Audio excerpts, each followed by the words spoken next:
जाता रही गोबारा काला कोबरा देखनी और मेरा चौके में देवारा के थोड़ा काला कोबरा देखनी डर लगल हो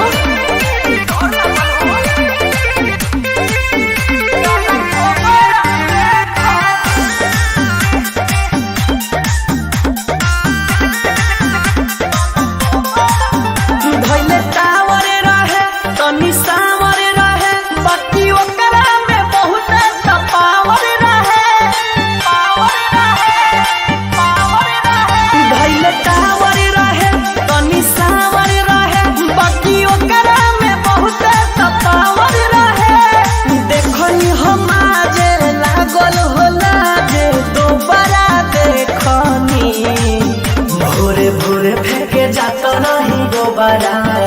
काला कोबरा देखनी और चौके में देवारा के थोबारा काला कोबरा देखनी काला कोबरा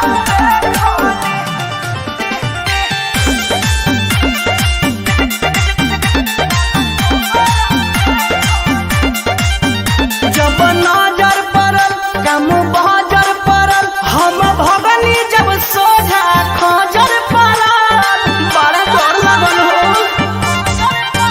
जब नजर पड़ल कम बहजर पड़ल हम भगनी जब सोझा खजर पड़ल नीति निहल चंदन जस काल छोकरा देखनी भोरे भोरे फेंके जाता नहीं गोबारा काला कोबरा देखनी और चौके में देवारा के थोबारा काला